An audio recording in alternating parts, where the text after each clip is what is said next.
Evolution is false. Disagree? Join the party. Agree? Join the party. This is an ongoing conversation that I'm having with anyone out there who wants to talk about evolution. I believe that people have been deeply indoctrinated into this idea that we all came about by material processes.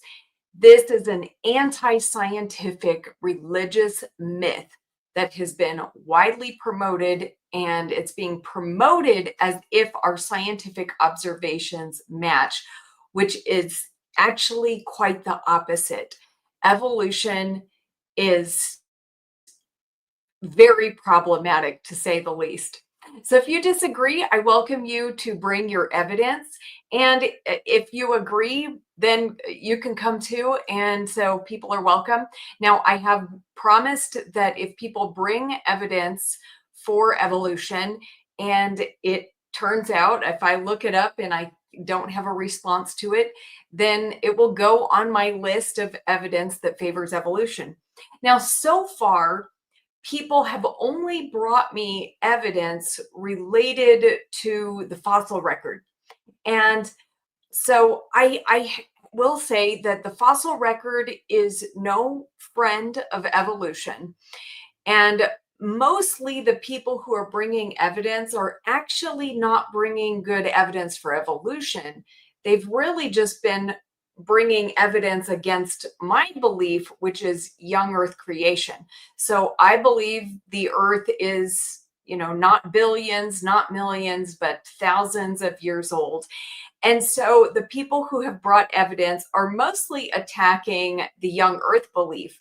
So I haven't really seen any good evidence for evolution yet, but I did make I put the things that they brought on the list that favors the evolutionary timeline over the young Earth timeline.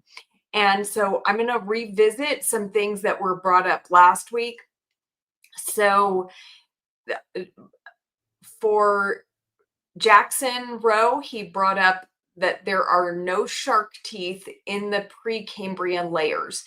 And that's problematic for my view of young Earth, because in my view, basically shark teeth that fall out should fall to the bottom of the ocean. And so all of those layers of sediment, I don't see those as time periods in the millions of years as the evolutionary timeline does. So in my view, there would conceptually be shark teeth in the Precambrian. So this is really, I put it on the favors evolution, but it really favors the evolutionary timeline over the flood the flood idea, flood model, I guess you call it. But it doesn't really give any good evidence for evolution. So I just want to make that clear. And Howard also brought something that might be problematic for the young Earth view, the flood model view, which was there's no pollen below the Devonian, 35, at 359 million years. So that might be problematic for the young Earth scenario. It doesn't really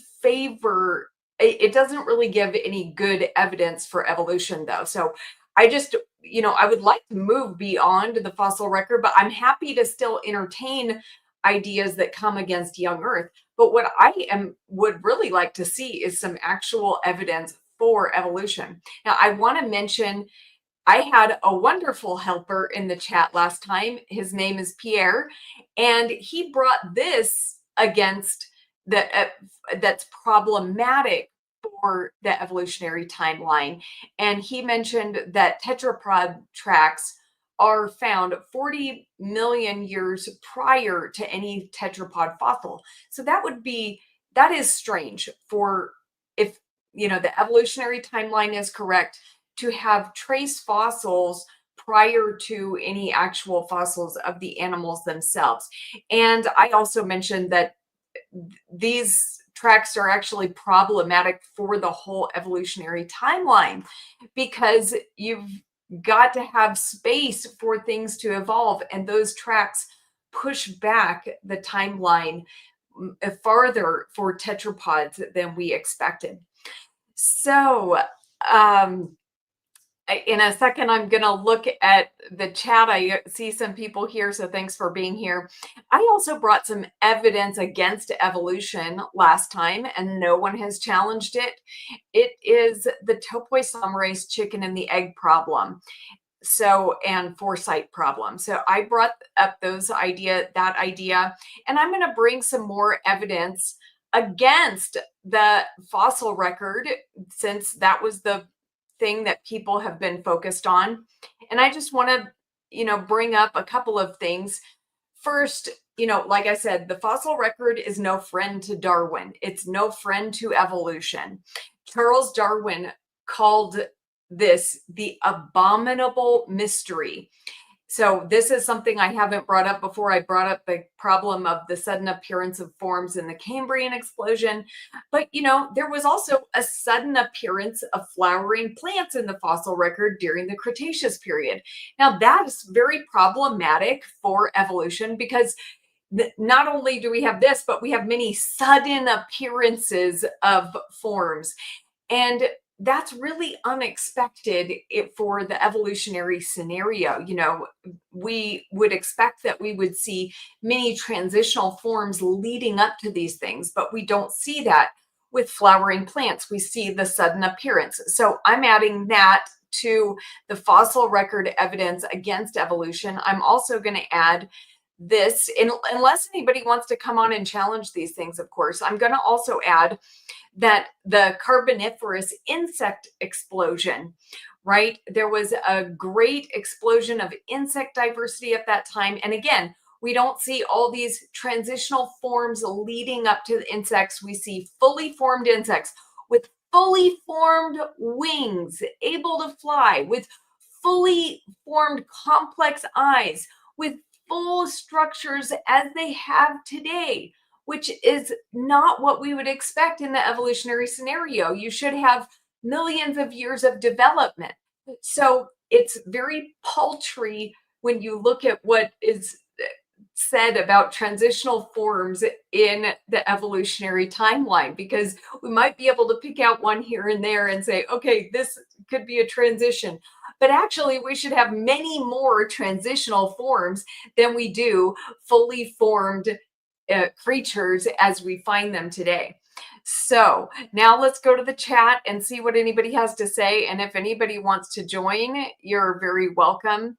And so let me see. Oh, I'm so glad Doki is here. Evidence. I better get comfortable because there's so much evidence against. I think Doki means against evolution.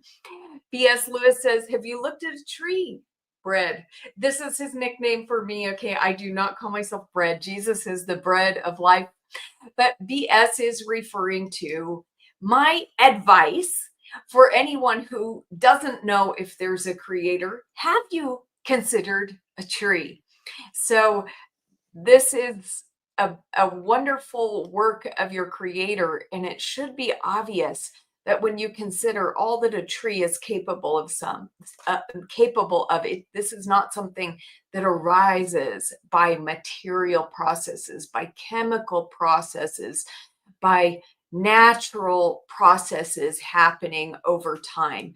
These are complex integrated systems that require great sophistication and foresight, planning.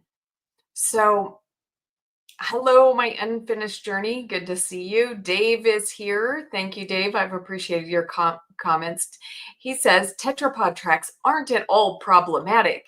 The transitional species have simply survived into the period where we find reptiles. Well, what would those transitional species be, Dave? I'd like to know, because, if I was thinking about a transition from water to land, from water to the first tetrapods, I would expect to see some sort of, maybe amphibian mutant, like not fully formed limbs, just kind of, maybe just kind of trying to get around, but not able to walk yet, something like that. I would expect some kind of, just something that would show how animals could actually leave the water and come up onto land. But alas, all we have over and over again in the fossil record is just creatures that already have four limbs, fully, present, able to get them and I mean get them around. And believe me, that is a problem. It's actually mentioned in evolutionary literature that the origination of the tetrapod is it's problematic. Why don't we see a transitional form? How did they get these limbs all of a sudden? Hillary's email says you need to study up on the law of large numbers. Probability is capable of nearly everything that is possible given enough time. Well, guess what? Time is also not your friend when when it comes to living things. Even if we were able to somehow get a protein to form by natural processes, if it doesn't have an entire cell with it, with a bunch of other functioning, many other systems functioning, then it's not going to survive. And actually, evolution has been mathematically falsified. Now, I'm not a mathematician. I haven't done the math myself. Okay. But maybe I will look that up for a show that I can show you guys the math that has actually been done on this. And not just by creationists, by people who are working within the field and trying to understand where do we get the time for these things to happen. So I don't think the numbers are on your side, and I think evolution has been falsified in that regard. Of course, no matter what happens, it won't be admitted because we have to keep this myth alive. We have to keep believing, no matter how much science is against it. Evolution cannot die, because then we won't have an explanation other than facing the fact that we have a creator. All right. So, Hillary's email says the designer only created the possibilities and then let space time unfold. You know what? A lot of people believe that, but I actually think that is against our scientific observations. I don't think that our scientific observations show that God did it that way. Now, I believe that God could do it any way he wanted. If he wanted to do it by evolution, he certainly could. But he would probably have needed to make the laws of physics and chemistry work differently than the world that we have today in order to be able to get those evolutionary processes to work. Unless we're going to appeal to miracles. If you're going to appeal to God's miraculous intervention to make evolution happen, well, then there's nothing I can say to that. Then, yeah, evolution definitely needs miracles. And if you have a miracle working God, he can work miracles for evolution. But if you need evolution to happen by material processes, may the force be with you. All right. Hillary's email says Darwinism was falsified, not evolution. Catholic monks proved evolution. Changes in peas. Okay, I'm really glad you brought this up. Peas, fruit flies, eye and hair color, etc. Okay, too often these things are conflated. So, of course, we observe genetic changes in organisms. Now, those genetic changes can happen in a variety of ways. Of course, there are genetic things that happen when there's breeding, when there's reproduction, right? So that can happen. When populations get isolated, they can have, changes within their genetic. They can kind of go off on if they don't have a lot of genetic variety, they can get like shoved off into a certain set of genes that are, continually, that kind of like isolate that population. So there are changes, but all of these changes the organism is still the same organism. It may, like in dog breeds, look quite a bit different than the population that it originally came from, but it's still part of that population. We don't see a crossover being happening where organisms are becoming other organisms. And in fact, that's what we see in the fossil record. We see organisms staying the same for like 400, 500 millions of evolutionary years. So we do see changes in peas and fruit flies, but we don't see, those are from the genetics that's already present. And you can have occasional mutation that will do something in the organism, but it's not going to build an entirely new system in an organism. It's not going to give you a new organ. It's not going to give you, something that wasn't already the, part of the system of the organism. So that has never been shown. So, and that's the part that's really hard when you think about what would have to happen, because we're talking about if mutations are the main driver of that, mutations, you'd have to collect thousands of coordinated mutations to get a new system in an organism. And those thousands of mutations are, very unlikely, very statistically improbable, to the point of being impossible to ever get something new, a new structure in an organism. So Hillary's email says, so God meddles in our affairs and it just manipulates us like a child playing with Barbies. Hillary's emails, we'll have it. We can have that conversation on my religious channel, okay? I don't want to get into how God does things here because I want to stick with the science. So B.S. Lewis says pantheism is still more likely than creationism because it doesn't ignore the first law of thermodynamics. I have no idea what we're talking about here. But yeah, so I'd like to hear more on that, B.S. Lewis. But now, so Vesuvan Doppelganger says, there is no evidence for evolution. I guess I have a friend here.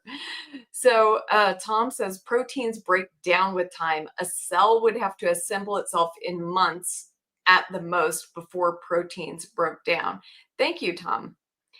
And BS said, microevolution. Duh, Hillary's emails.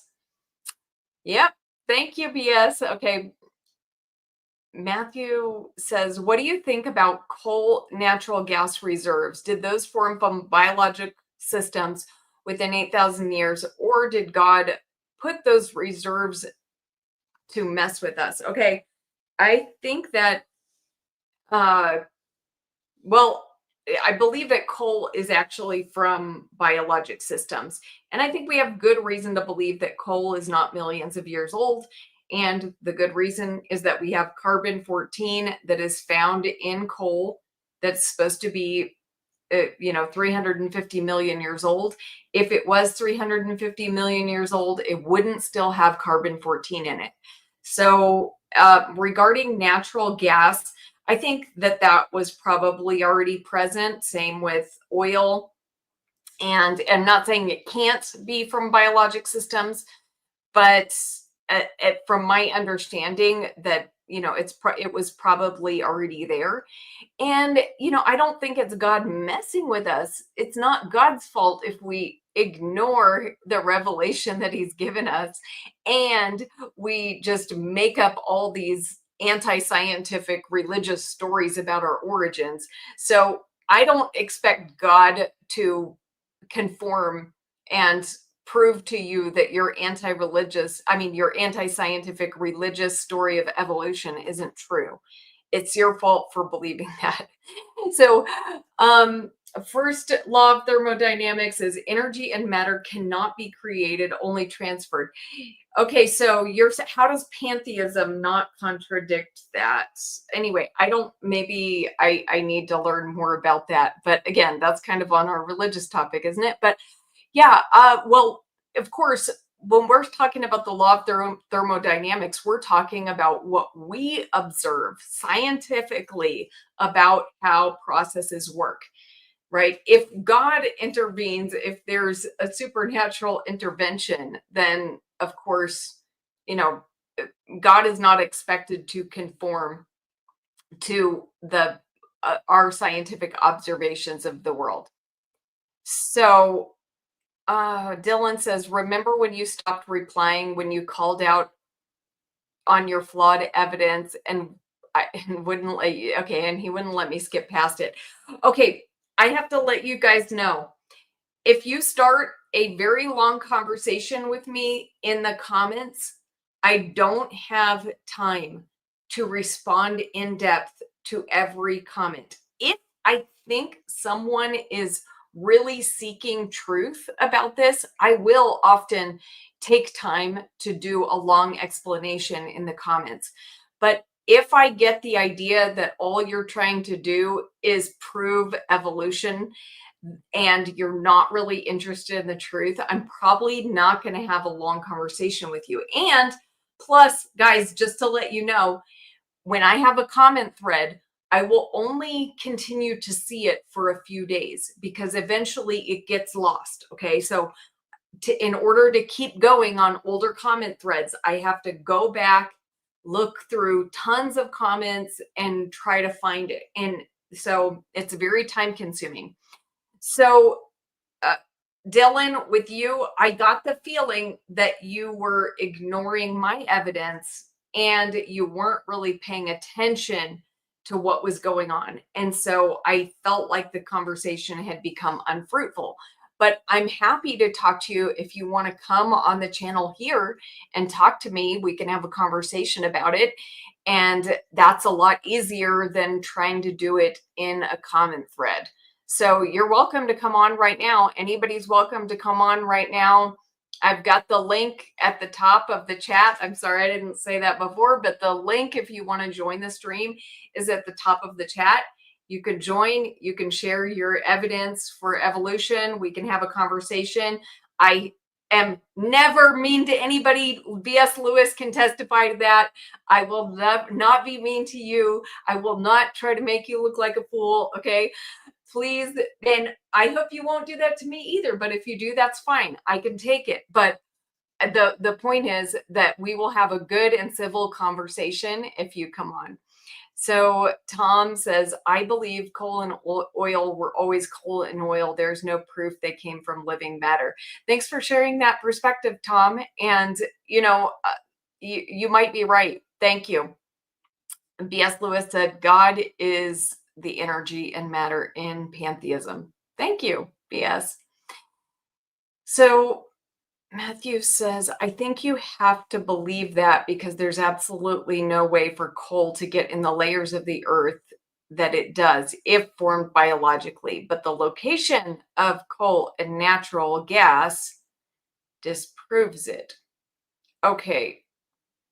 Well, thank you for sharing that. We would need to have a longer conversation about that because and I very much acknowledge that having a conversation in the chat like this, trying to express stuff is very hard. So does anybody want to join?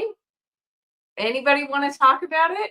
B.S. Lewis, you should come on here and tell me why you believe in evolution. And so everybody's welcome. I'd love to join. I'd love for you to join and hear the evidence. And so I'll just bring up some other evidence against evolution and against the evolutionary timeline since nobody's joining and I've got plenty of ammunition here. Now, I printed this out for somebody else, but since it's sitting right here, I'll just bring it up. Look, this is dinosaur soft tissue. These are blood vessel remains and collagen remains in what? Dinosaur bones. Strangely, I've been talking about this at my workplace with people I meet on the street, and almost no one that I meet knows anything about this. In fact, people always say, I can't believe that. I did not know that. And so this is something that has been, it might be well known within certain communities, but it is not well known. The public has not been informed about this. And so lots of people don't know that we find blood vessels and collagen in fossils that are supposed to be millions of years old, that are supposed to be 100 million years old. And so that contradicts the evolutionary timeline. Collagen cannot last that long. Our tests on collagen show that it does not survive that long. It cannot survive even 1 million years. So, right now, what our scientific observations show is that our understanding of dinosaurs and when they lived is wrong. Now, if we can somehow show some evidence that collagen can last for millions of years, okay, then maybe we can have our evolutionary timeline back for dinosaurs. But right now, as it stands, dinosaurs cannot have lived millions of years ago. They did not die out 65 million years ago, as it is popularly promoted. Why is it that everyone has heard the idea that dinosaurs died when an asteroid hit 65 million years ago? Why does the public know that? And they don't, which is probably completely false. And they have never heard this about blood vessels found in dinosaur fossils. Why is that? Could it be that there are people who want to keep you believing evolution? They want you to stay indoctrinated so that, you'll just keep going along and continuing to promote the myth that they believe. You know, and by the way, this idea that dinosaurs got wiped out by an asteroid 65 million years ago, it is ridiculous. Why do you believe that? There were lots of animals and things that were alive during the time of the dinosaurs that are still alive today. So, what was it? A Patriot missile asteroid that just honed in directly on the dinosaurs? Oh, it didn't wipe out anything else. It just wiped out all the dinosaurs, and then everything else thrived. Makes no sense. There's no Patriot missile asteroid, okay? So it's a ridiculous story. And let's go on. So this is actually another one that just came out, 2025, collagen sequenced in dinosaur bones. Amazing. Another thing that goes against the evolutionary timeline, guys, mutation rates, okay, in mitochondrial DNA. And oh, good, we have a joiner. I'm so excited. Okay, well, I'll share that next time because, hey, Hello, can you hear me? you? Hello, yeah. This is so I like I've never taken seriously young earth stuff. This is kind of fun for me, but I also I want to sort of start out by saying I really don't understand how this worldview works of yours. So Okay. I'm gonna be asking way more questions than I think I'm gonna be sort of refuting things. Okay, Um, sure. I guess to this point, so you think that dinosaurs did exist prior, do you think, to do you still think that the order of things is my order of things, where there were dinosaurs, and then there was an ice age, and then there were mammoths, and then there were, but or do you think that all these happened simultaneously? Do you think T-Rexes ate mammoths? What do you think the order of things were? Yeah, well, I don't know if a T-Rex could eat a mammoth because that would be kind of a hard thing to, I mean, maybe, but Well, I guess I did do, they I live get simultaneously? your point. I get your point. Yeah, yeah, Yes, I believe that God created everything and not millions of years ago, but yeah. thousands of years ago. And so that, all the creatures he created were alive at one time, including the dinosaurs. I think a lot of creatures got wiped out during the flood, and that's actually why we have so many fossils preserved, because it takes a lot to preserve a fossil. It has to be rapidly buried. And so that makes sense as far as the worldwide flood. That makes sense why we have sediments, massive sediments, and massive fossil beds all over the world. But then, why, there are fossils of like animal A eating animal B, right? Yeah. And whenever we see that, they're always, like that's how people date animals partially, is that like they're in the same sediment layer. How did like all the mammoths float above the T-Rexes in your view in the sediment? Yeah. Now this is a good question, and I haven't actually looked up where we find the first mammoths, right? So I I can't answer that specific question right now. They're like in my view, like right before humans, like around when humans came out. So like millions of years after dinosaurs. Yeah. Um, Okay, well, there's a lot of things that we don't find in the same layers with dinosaurs, and mammoths is one of those, right? I don't know of any mammoth being found in a dinosaur layer. But, or like, but like there should be like mammoth bones in like T-Rex stomachs, right? If they lived in the same time. well, we do have like uh one fossil of like a mammal attacking a dinosaur, and we have like over 280 species of mammals that were alive that we have fossil parts of them at the same layer of the dinosaurs. Yeah, but like I totally like they're mammals like as a whole and dinosaurs did live at the same time period, but not the like post ice age like there's a lot like it was small mammals and large dinosaurs, and then you know meteor or whatever, and there's a long period where there's only small mammals, and then slowly the mammals got bigger. um and so but there just isn't like this like if they all lived in the same time period in like the same like 1,000 year period, like there's no time for them to like segregate. Like everything should be eating everything in a way, you know? Well, you know what? I do think you're raising a good objection here. So, because I would expect that I would see a mammoth somewhere in a layer with a dinosaur, right? If they did live at the same time. So you are raising a good objection.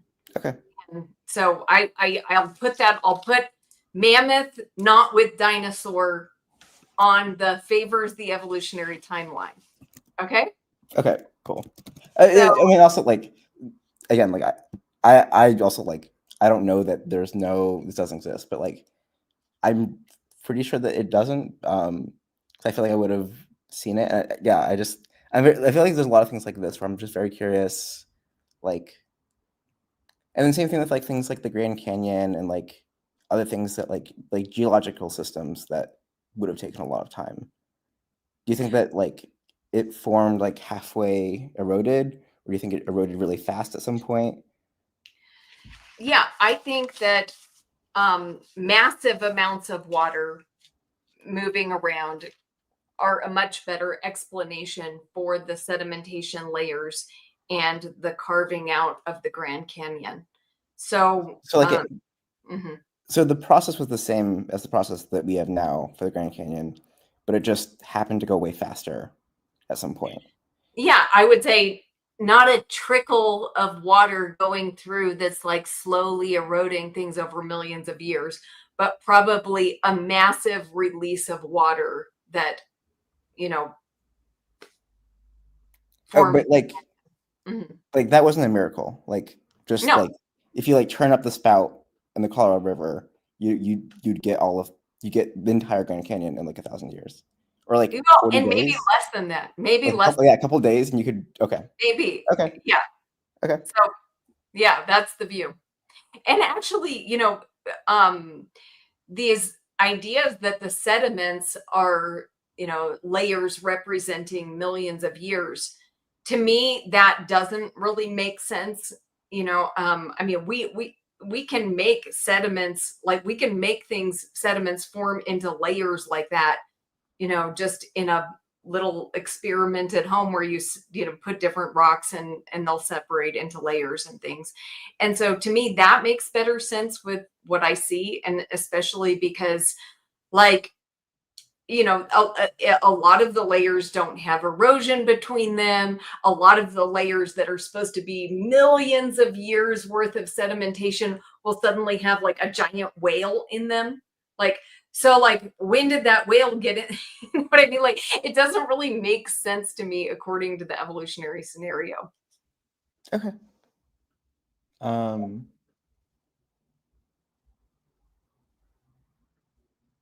I guess like Is your name, is it Matthew? yeah, it's Just, Matthew. There's a French pronunciation, but Americans butcher it, so yeah. I usually stay with Matthew. And also, I'll say that like my background is in physics, so like I know that stuff pretty well. Um, Oh, cool. uh, We can talk yeah. about that. We don't have to stay on fossils. Okay. Let's talk Okay. about physics. Okay. Yeah. I mean, okay. So I guess like I think that this um. hmm, Oh, yeah, that's something you said a couple times is that you don't think that there's a physics reason why stars can't form. What is that reason? Yeah, it has to do with angular momentum. One of the things is angular momentum. I mean, I can Google it really quick. I was Yeah, surprised. I tried to Google it and I found that there were like things that people don't know about. But like most people that study, there's a lot of people like I personally know that study star formation, and as far as I know, they think it's possible. So I was just very confused. What? Well, they think it's possible because they believe the story that it happened, right? Like, what I mean is, like, if you, okay, if you look around and you assume that things came about by natural processes, then you have to assume that there is a natural process by which stars could come about. But like in physics, like there are things that we don't know. Like there's this thing where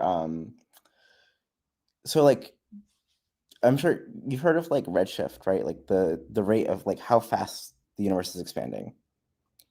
And Well, there's I believe in the redshift. I accept the redshift, but I don't think it's a measure of the expansion of the okay. universe. Yeah. So we can talk about that too if you want. Mhm. Yes.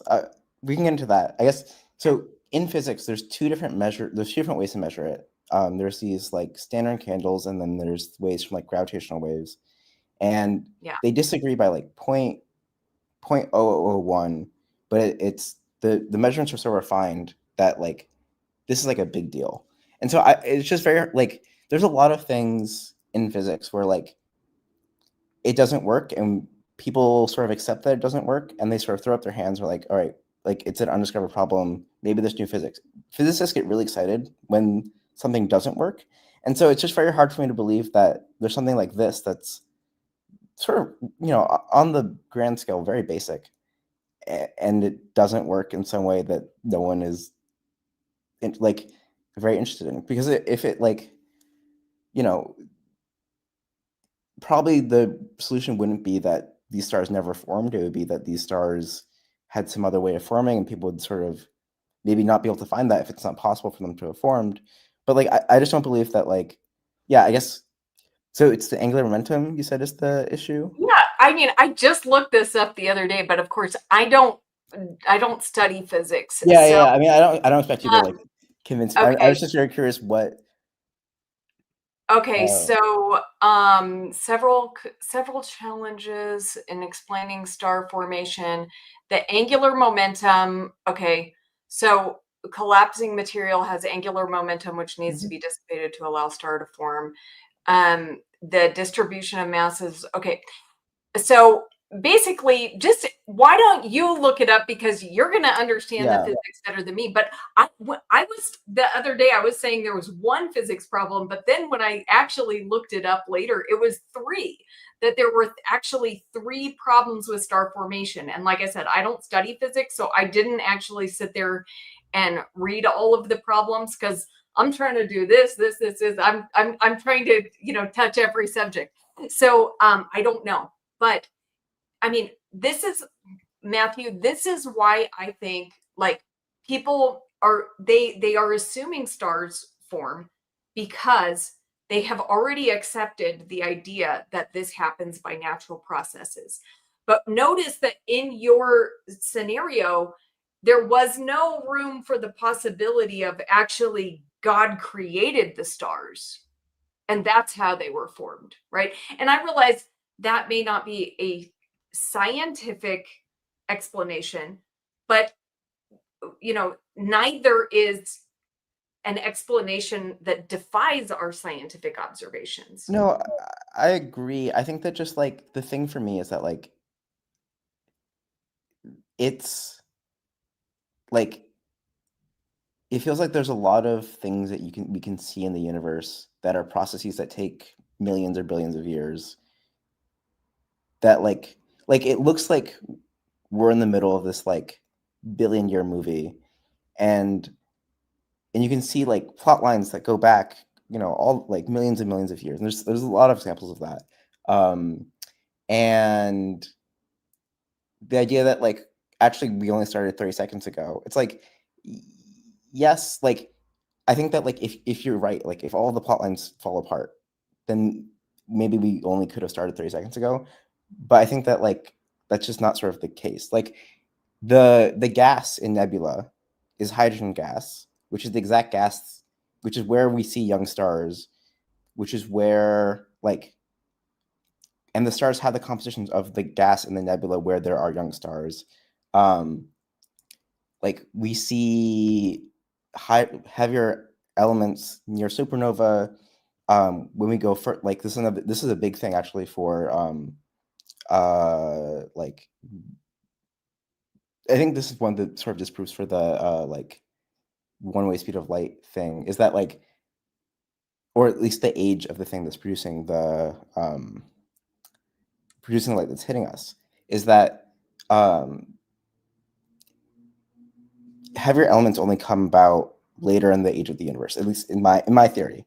So like the universe started out mostly hydrogen and helium, and then you can only produce these like heavier metals that we see now through supernova. That's something that like physics sort of predicts. But this whole process is a process that takes, it takes a star forming and then making a bunch of stuff and then going supernova and then exploding and then a new star forming in the dust of a supernova that already created. And so this whole process takes millions of years. But it's a prediction you can make from that is that when you look further back in time, you would see less heavy metals than you see near us, which is closer in time. And that's something that we see. And I feel like stuff like that, it's like, this is such a beautiful, consistent story. And I guess it could just be a coincidence, but it seems crazy to me, Also, yeah, I can hop off if someone else wants to switch over to a different thing. But well, no, I want to stay on this because I want to talk to you, but I do want to let someone else join us if that's okay. Yeah, that's it's fine. okay with you if somebody else comes on too? Okay. So, hey Max, welcome. Hey, Glad you're thank you. here. Thank you for having me. I saw it just popped up and I was like, wow, it opened, you saw the link and I said, let me see if I can hop on. I have been researching science since, ever since I was a kid. I always wanted to be a scientist. And I've noticed a lot of people that have dismantled evolution are, very religious. Like, they will have an open faith, Christianity or, another faith. And I'm not religious. And I've studied science and easily dismantled evolution as far as scientific method is concerned. And, and this is the thing, because I see the way they attack a lot of Christians and other religions when they say, oh, well, you're presenting this evidence that no science can stand against, because the science itself shows that life cannot just evolve by chance. Many people that I've had many debates on my channel about evolution. And the fact that I'm not religious, they don't have anything to fire at, because it's saying, listen, can you show me some lies in evolution? Do scientists lie? Do they cheat? Do they falsify evidence?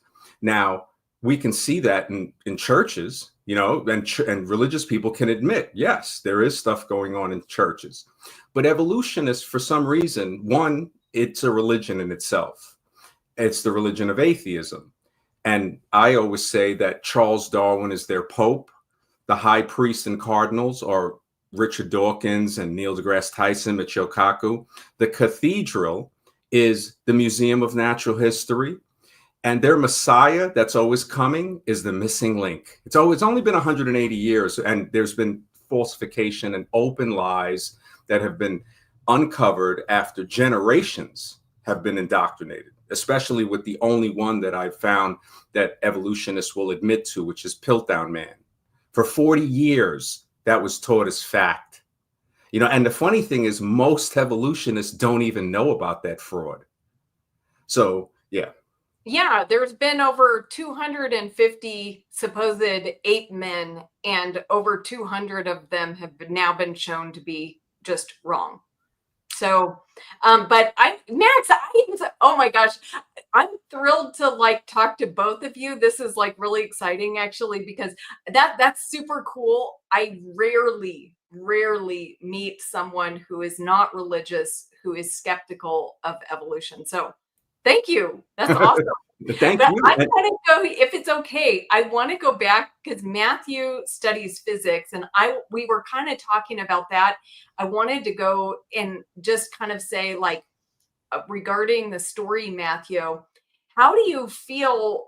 I feel like, the story it has been collapsing for a while, the whole Big Bang story, but it's really collapsing now with the new observations that have come out with the JWST in the last couple of years.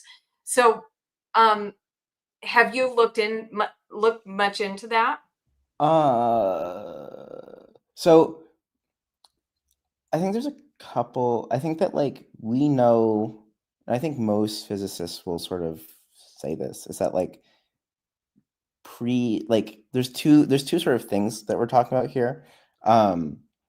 One, there's the pre-CMB inflation era. And I think I am more comfortable than most people being I think something else could happen during inflation than inflation. I don't know exactly what you're talking about with JWST. That's there's pop sci headlines in my field every day because I do quantum computing sort of stuff, and they're wrong most of the time. So I don't really trust when reporters report on science. But so I don't know exactly what you're talking about. I do think that inflation is on shakier ground than post-inflation. But I think that the evidence that the universe is not 8,000 years old is I think that's pretty uncontroversial among physicists. I don't think JWST is anywhere near consistent with anything like that. Oh, you're absolutely right that you're not going to find any physicist, unless they're a young Earth creation physicist. They're not going to be like, oh, JWST causes us to believe, our billions of years is wrong, right? They're not going to do that.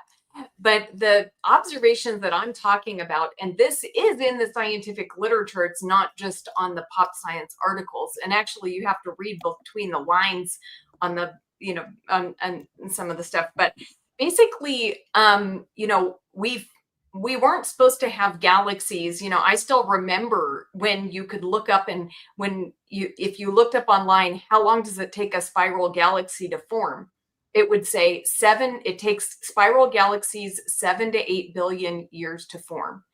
And now we've seen spiral galaxies that are out at these far redshifts that are supposed to be a couple 100 million years after the Big Bang. And that just does not work with our model of the Big Bang. There's no time for those galaxies to form.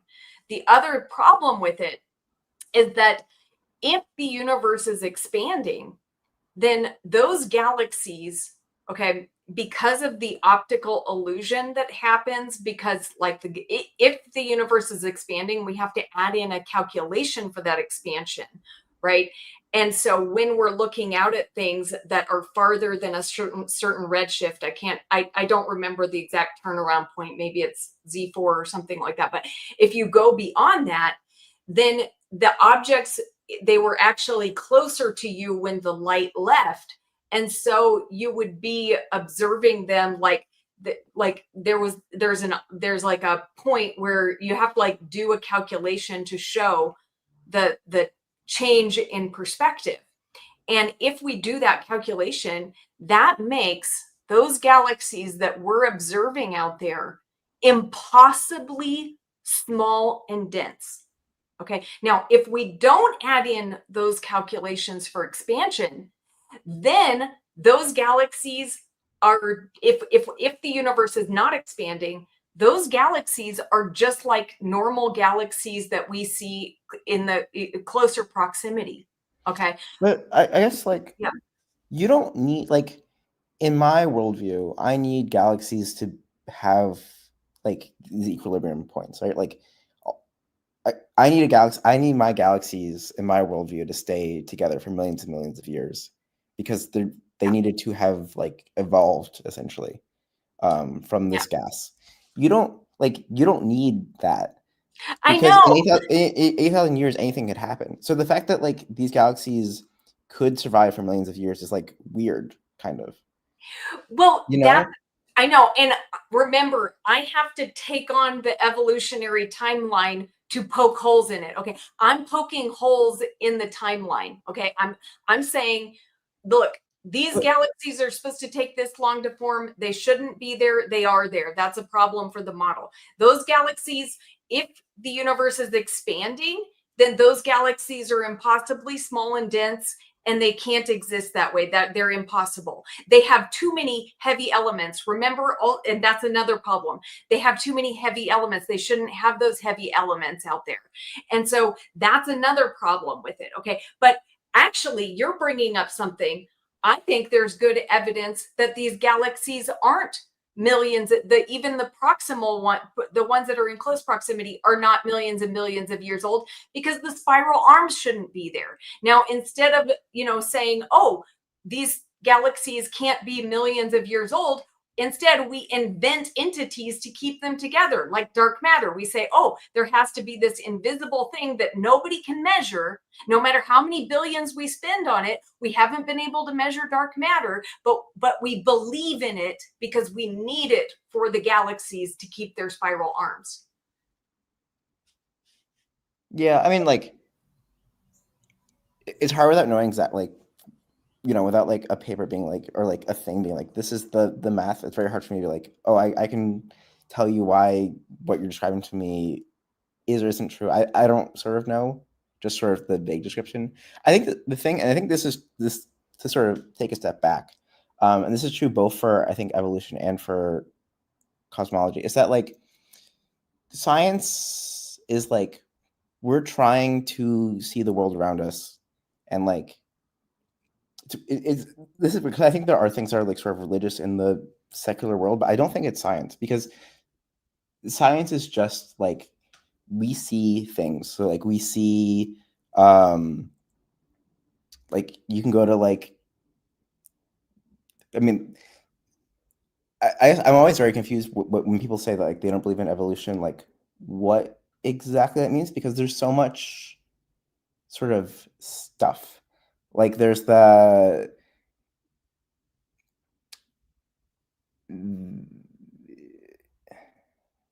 yeah, like there's we see it with plants all the time. We see it with like viruses and bacteria species all the time. Like we've seen speciation. Um, we've seen we've seen like base like I don't know what step. We know that like animals can like there's a code that allows for like I think for both of these are like evolution and cosmology can answer like 99.9% of the questions you have. Like if you don't understand something in the universe and you ask a cosmologist, they will probably give you the right answer. Same thing with evolutionists. Like, and there are some things that are unknown to both of them that are surprising. But I feel like these things become smaller and smaller and smaller in terms of, and then sort of in comparison, like the other theory is like you like you couldn't tell me anything about what another galaxy would look like because it could be anything, because like it has no ability to sort of find equilibrium within 8,000 years, you know? Like there's a reason why like relativity was a big deal, and like this like one-way speed of light was very hard to find. And the thing is that before people sort of got there in your field, it wasn't like, oh, we found evidence and that told us that actually the universe is really old, and then like it switched back after, like, once you figured out that it was back to 8,000 years old, you switch back. It's the universe is definitely 8,000 years old, and we're gonna sort of smush evidence into some weird pile to do it, and then we're gonna keep trying until something works. Like, you know, which is not the way that like you're never gonna be proven wrong if you start by assuming you're right and trying to smush everything else into that. Like, you know, and so like all of the examples that you like, I think what you're saying with the like star formation, for example, is if you naively build a model of gas, most of the gas sort of accretes and spins out. But if you look really deeper at all into that, like there are solutions. There are sort of well-known solutions. Like I think I am very curious sort of where you found this issue, and like we can go sort of issue by issue like this, but I think this is sort of true. Where like, and I guess, and then the same thing is true for like biology, where like every living thing on Earth can be connected to a previous living thing in a very obvious way. Like the fact that like the cell structure of humans looks like the cell structure of a tree doesn't make any sense except for this thing. The fact that we have these biological structures that look like they came from living in the ocean doesn't make any sense unless you think about it. The fact that we have like these invertebrate structures, like there's so many things like that where like,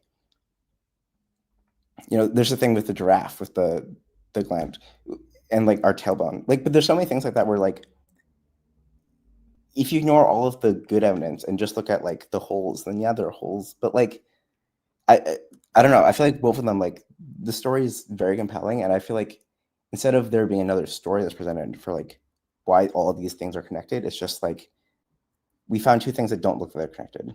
Like we found two puzzle pieces that look like they're different colors or like look like they're different shapes, and therefore, and we don't know how they fit now, so they don't fit. Versus like, but I feel like I'm not hearing like why do you think they're galaxies at all in the first place besides ours? Well, I believe in the beginning, God created the heavens and the earth. So I believe God created the galaxies. So that's my story, but I understand that's a story. What I'm hoping to help people understand is that evolution is also a story, and it is no less religious than the story that I'm telling. It's not. It actually, the tree that you're talking about is not correct. There's so many problems with the tree. But you know what? I want to get Max in on the conversation because Max is not religious. So Max, do you want to respond to what he's saying about, you know, basically the tree or like the way that it looks like the story is true? Yeah. It's a belief. You said it really good with the dark matter. Again, a belief in dark matter, a belief. And one thing I've noticed in universities, speaking with professors, medical professionals, is that they admit that they are a lot of lies. They all lie, and their salary depends on that. There's an old saying, a man's salary depends on what he doesn't know. We see this. I was a military soldier as a teenager. And when we went on missions, you didn't know a lot of things. It's like, wait a minute, and you don't need to know. It's on a need to know basis. And education, if that's a good word for it, it's really more indoctrination. What Matt is saying, the fact that he couldn't explain it simply, that's the first problem. Because that's when you confuse people, it's easier to lie to them. To say, well, you know, you can't measure it, but you have to trust me that it's this old. Science is never based on trust. It's never been. It's based on evidence. It's based on the scientific method. Evolution is not a science. Neither is archaeology. It's not a solid science. When you look at dating methods, right?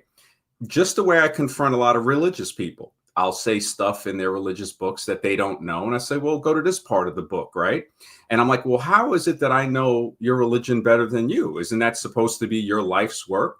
Same thing with evolutionists. I will point out stuff in their textbooks, lies for decades that have been reprinted after things have been exposed. And the reason for that is to indoctrinate the youth, because children are the future. Now, I give religious people the leeway because they will admit that their belief is a belief. Evolutionists will always lie and say that their belief is not a belief. They'll lie and say it is science. Now, if you understand science, you can easily show where that is not true, because you don't need to believe. You don't need to trust. When these people, like the whole astronomer community, I had telescopes and I've looked at the stars. I've studied astronomy, and you can only get to a certain point. Again, they're not going to let you into the universities to see the Hubble telescope. You're not going to get to know everything. I see it in medical science a lot. Trust the science. But no, the medical experiments show these results. And we see that a lot that comes into that is politics and business, which look at the FDA. Every medicine that has been recalled from the FDA was first approved by the FDA to be safe and effective. And then they had to recall it because of certain things, all types of canned foods, packaged foods, meats, stuff like that. It's like, wait, you approved this. And we see the same thing with evolution, but we see it on a scale that is on a university scale. You know, these kids are going into universities and they're being forced to lie on questions. The way when I was a kid, you had to say Christopher Columbus discovered America. How do you discover a place with people? I asked a question on a live stream the other day, and people have told me they never heard somebody ask this question when I was on Blog Talk Radio 15 years ago. I said, well, who discovered Europe? And they said, wow, I never heard nobody's asked who discovered Europe. I said, that's because the establishment does the discovering. You are the discovered. And evolution is what I call the pseudo-scientific formation of racism. One Australian guy said, he goes, race is not the father of racism. It is the child. And when you look at Charles Darwin, who was extremely inbred, married his first cousin, his grandfather's niece, basically, 3 of his children died at birth practically. They were trying to keep the eugenics going. His cousin, Francis Galton, was the head of the eugenics spearhead. And I think one of Darwin's son was on the committee eventually, one of the ones that lived after the inbreeding experiment. A lot of people don't mention that Darwin had a partner that used to go into metaphysical areas. They had to get rid of that guy because he would go into theories of, okay, this guy lost 3 fingers in an automobile accident or in a farming accident, and his child was born without 3 fingers. You know, is there a link there? Now, this is what science does. It will investigate certain things, no matter how crazy it sounds, and it'll try to find an answer for it. What pseudoscience does is they get rid of those people. They say, no, we can't have you in the university. We're going to label you a nutcase, a psychic nutcase or something like that. Now, Rupert Sheldrake proved that telepathy does exist, which they did the telephone experiment. They said, okay, we're going to take 4 people that you know, and we're going to have one of them call you, and you're going to guess who it is when the phone's ringing. And the percentage was above 25%. It was in the 30%. I think 25 and less is chance, that they can kind of attribute to chance. But anything above that is not attributed to chance. And these studies are documented. He talks about morphogenic fields. And a lot of these guys still have to ride the evolution train because they need a paycheck. Remember, isn't it funny that there's no proponents in science that are against evolution from a scientific standpoint? It's if they've orchestrated only religious people that can come up against it. So the pseudoscientists, the evolutionists can say, they're just religious, man. They believe in miracles. But look at the religion of evolution. They need that one miracle, that fake Big Bang. Oh, just give us one miracle and then we'll explain the rest. Matt said something about a cell. I don't think he understands the complexity of the cell. First, they try to say it was a simple cell. Now they're seeing that the cell is more complex than they ever imagined it to be. Ernst Haeckel, who lied and forged drawings of cells, was eventually thrown out of his own university because they said, we've got to get these liars and frauds out of here. His own student, I think it was in Indonesia with Java Man or something, admitted on his deathbed that he lied, that they found human remains in the same level of strata. So when you look at this, this is where you see the religious part of these evolutionary fake scientists come out when they say, well, don't look at that. Hey, I'm a professor, right? I'm the one that has to give you a grade, right? Your parents paid for this college, so you don't want to waste it. Just say you believe in evolution and I'll pass you. And when I just look at the facial expressions of Matt, it says a lot because I've had a lot of debates with these guys. I've had guys come on my podcast. Okay, you said that Sheldrake. Wait, I didn't interrupt you, Matt. I let you speak. I'm going for a second. That's why I'm muted. That's why I respected you guys the way you respected me. Austin Sims came on screaming, like hate. He was saying, you are a liar. You're this. And I said, look, you were religious. You got abused by the church. And like an immature response, or maybe a psychological mental problem, now you ran to the other side and you're saying, I'll believe in anything except these liars that abused me in the closet of the church. Same thing with a guy that was from Islam. He came on the stream and I did a stream with him. His wife passed and he believed in the religion. And then he went total off the rails and just went totally to evolution. And he started presenting stuff like Matt said about the charts and all of this. I said, just because I could show you a picture of a beaver skeleton and a bear skeleton and say, well, you see that this evolved into this went into, that's a picture, like you said. It is a picture with an interpretation that has been shown to be fraudulent on many occasions. If people look at the title of The Origin of Species, that's the watered down title.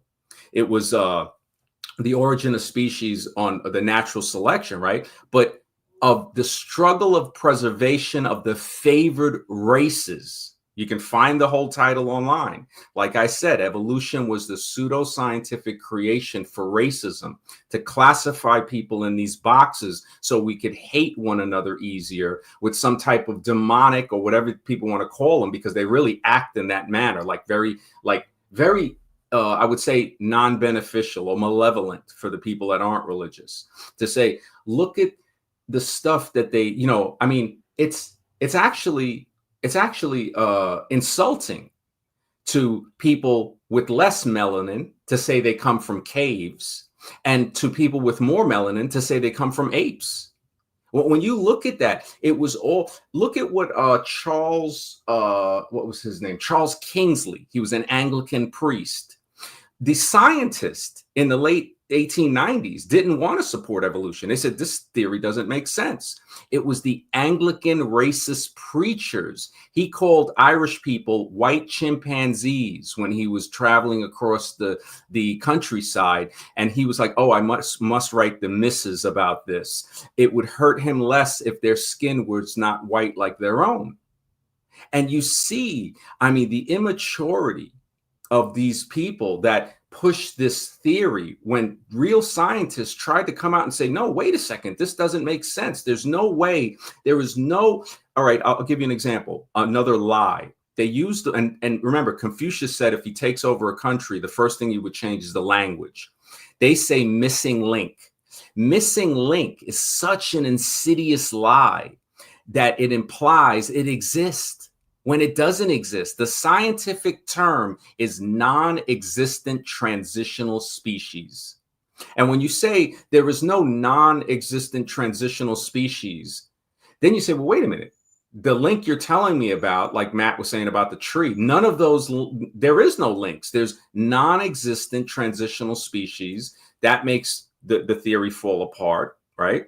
Now it goes into, all right, so there's more so-called missing links than there are links. The amount of pictures I've taken from the Museum of Natural History in Manhattan, I call it the museum of naturally his story. That's what I call it, because the majority of things in that museum is just, it's ridiculous. They put it on as if it's science, saying, I think it was one of the exhibits showing two Chinese people in reeds of grass as if they were primitive, naked. Before that, in the previous section, showed African people. And then on the other side, it shows modern man as a European with fur clothing and wood and a hut that he built. And it's like, wow. And the Chinese, I think, protested it. So now you'll only see the man in that exhibit. In the African exhibit, you will still see the man and the naked woman. And then, of course, they have the fake Lucy skeleton remake in there, saying, you know, they never found hands and feet of Lucy, right? But magically, they exist on the model. They didn't find an eyeball on Lucy, which the majority, they could say all chimps and apes don't have whites of the eyes, but they put that in Lucy's skeleton in her remake to get people to believe the fairy tale of evolution. Now, Max, I'm with you, but you got to let us in on the conversation here, because it's kind of becoming just a monologue.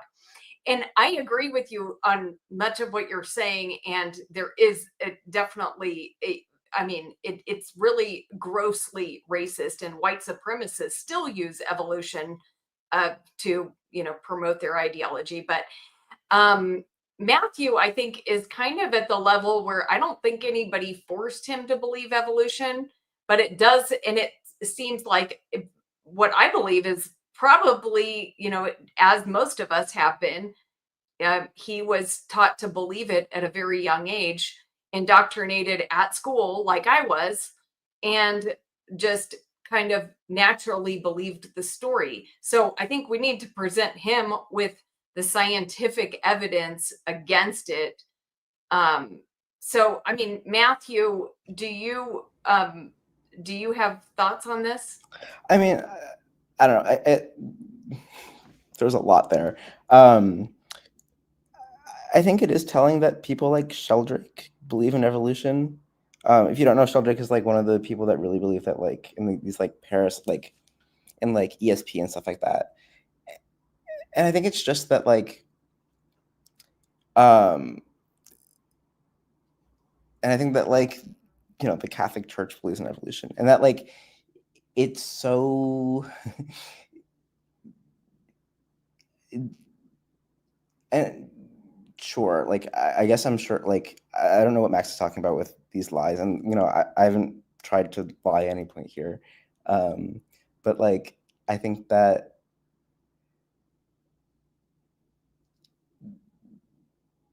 even if, like, I think you can say that there were racist parts of scientific history. That's absolutely true.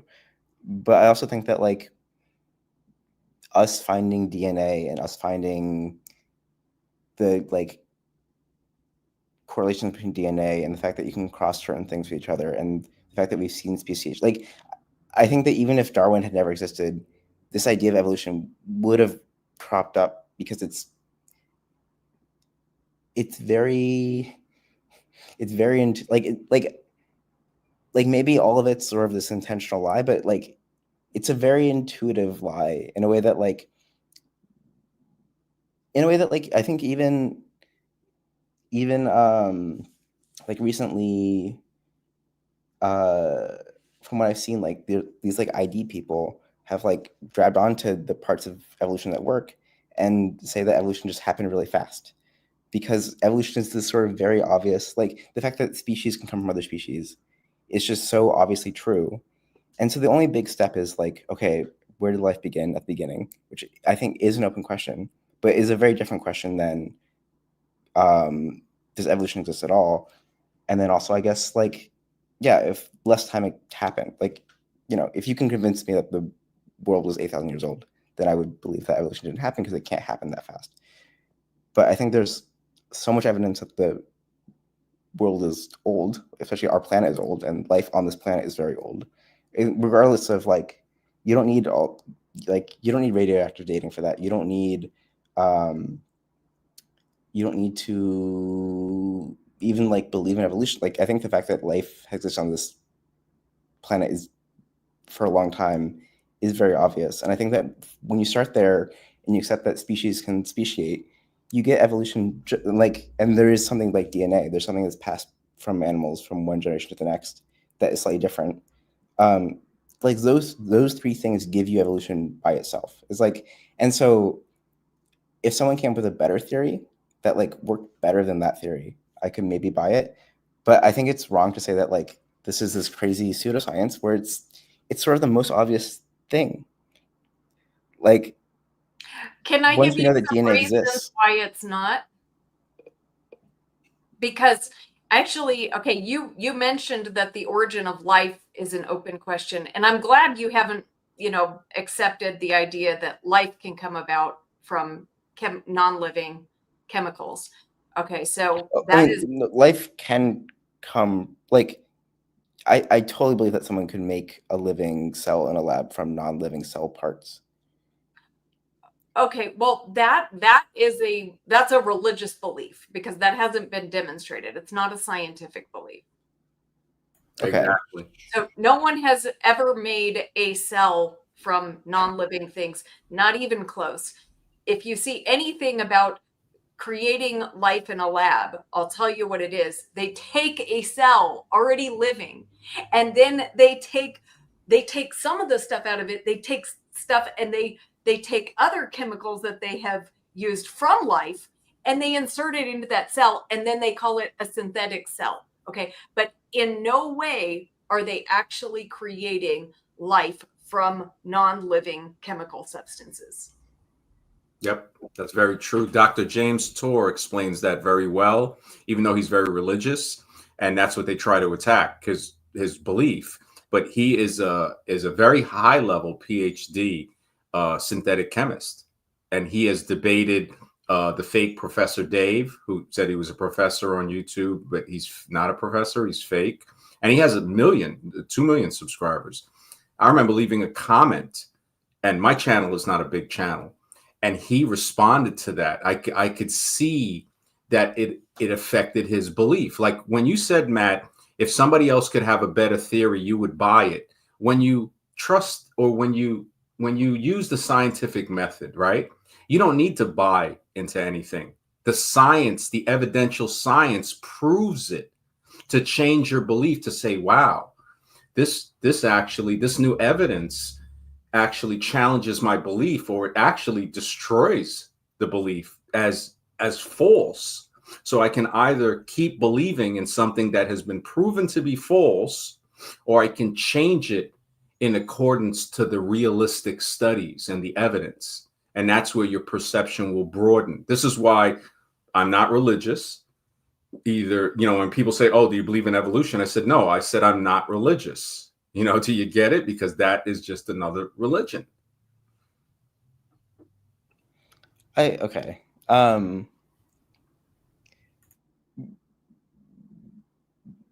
I mean, okay, I think two things. One, this is a different question, right? Like, how did life first form is different than how did life go from the first form to now. And so I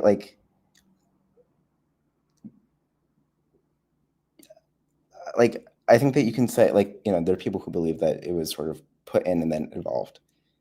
But if you're not even arguing that, then you don't No, I like to debate. I like to discuss it instead of debate or argue. But you're saying something can evolve. Now, again, language controls us. So when people say something evolves, that's actually adaptation. The word itself, evolution, comes from the Latin word meaning to unfold, events that unfold. So, like I said with the missing link, now scientists should actually expose that if they really we're using the scientific method and say, yeah, you're right. That's like me saying, Matt, you've assaulted somebody. And you say, no, I didn't. I say, well, the evidence is just missing. You say, no, my alibi is correct. I was home. I can prove I was at this place. You know, people were there. Well, that's okay. But don't worry. The missing evidence will come up. So we're going to put you away for a while without bail until this evidence comes up, and they'll hold you in there forever. And this is what evolution has done to the minds of people for decades, since it has held their minds prisoner. And I think you have realize that the cage is made of their own thoughts. That's the only way. That they don't even know they're in a prison. It's like you said, you would buy a better theory. So you're not looking for truth. You're looking to buy somebody else's story. Well, Okay. let's not assume that about Matthew. I actually do think Matthew is open-minded. It's just so, and I But think okay, we give I him think the issue with this missing link thing is okay. that it's like it is sort of the, again, it's the opposite, where like we've seen speciation, right? Like we've seen. Well, explain it. Show me which one, or from which species. We'll start there. We've seen it in fruit flies, because they Flies have speciated to what? two different. So one colony as fruit flies became two separate fruit flies that can no longer interbreed because Okay, so they went from fruit flies to fruit flies. Is that what you're telling me? they So they adapted into a different type of fruit fly, just the way the okay, but right? the two groups of fruit flies can no longer interbreed. Okay, but they're still fruit flies. So that means one set adapted to where they couldn't breed with the previous set for some reason, usually environmental conditions, chemical pollution can do that. So you see how, all right, if you don't believe, I know you made a face with chemical evolution. Look at BPA, bisphenol A, and stuff like that, known to affect human endocrine systems. Look at atrazine. That wouldn't explain why two groups can't interbreed. Can I jump in here about this? Because I want to go back to what Matthew said about, you know, we got off track because we got to talking about the origin of life. But let's talk about what this evolutionary change looks like. And this ties in with the fruit fly thing, because what Max is trying to point out is that, look, these still have not changed. We're talking about a loss of information, a loss of ability. But evolution needs to work in the other direction. It needs to be able to build systems. It needs to be able to build organs. It needs to be able to build functions in the diversity of life. And actually, what we observe with evolutionary mechanisms is that there are some evolutionary mechanisms that have the potential to move genes around, okay, like horizontal gene transfer, and you know, genetic variation can produce, you know, genetic drift. But what we don't have is mechanisms that can build systems and functions to make the diversity of life. So the only proposed mechanism that has the potential to build is mutation plus natural selection.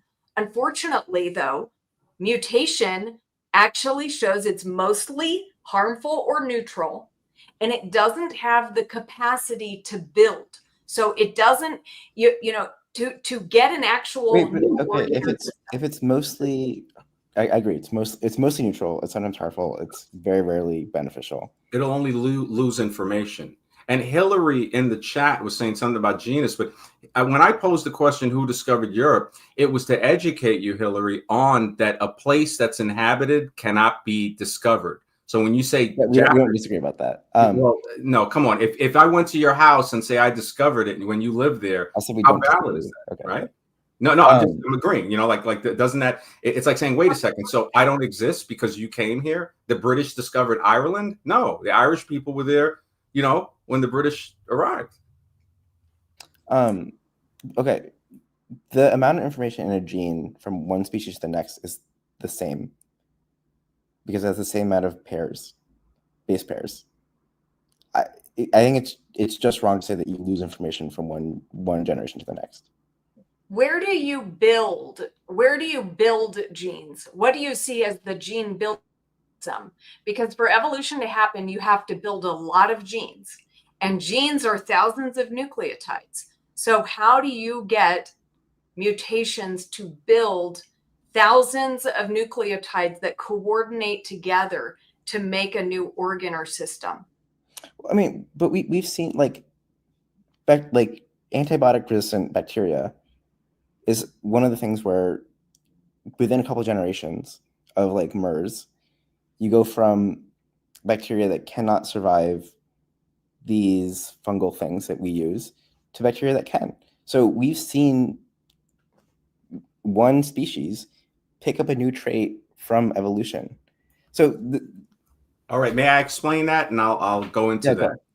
When they call it, those super bugs, right? The antibiotic resistant. When the infection that eventually might overcome the host changes, either ending the host or some other thing, the original bacteria will overpopulate the ones that are antibiotic resistance, because to become antibiotic resistance, they had to lose something that was kind of like malaria. The blood cell has to create a divot in it to where the malaria cannot dock in it anymore. But in preventing malaria, they get sickle cell anemia because of the divot in the cell, which becomes extremely dangerous. So the Africans that have that will either they would need modern treatment or they would slowly die off until the other people who can still get malaria will be there overpopulating them, but they'll still be susceptible to malaria. Life works in so many mysterious ways, like horizontal gene transfer. That is not evolution. That is horizontal gene transfer. They like to take things like adaptation, horizontal gene transfer, and other words and say, oh, that means evolution. No, it doesn't. It means what it says it means. A non-existent transitional species does not mean a missing link. It means it's a non-existent species that they're saying, hey, I would like to know, what's the name of the common ancestor that the dog and the cat come from? There is no name because there's no ancestors. They'll say, we just haven't found it yet. You see? So it's a very intellectual. I mean, these people are smart. They're not stupid because they've hoodwinked a population for decades, for centuries, actually.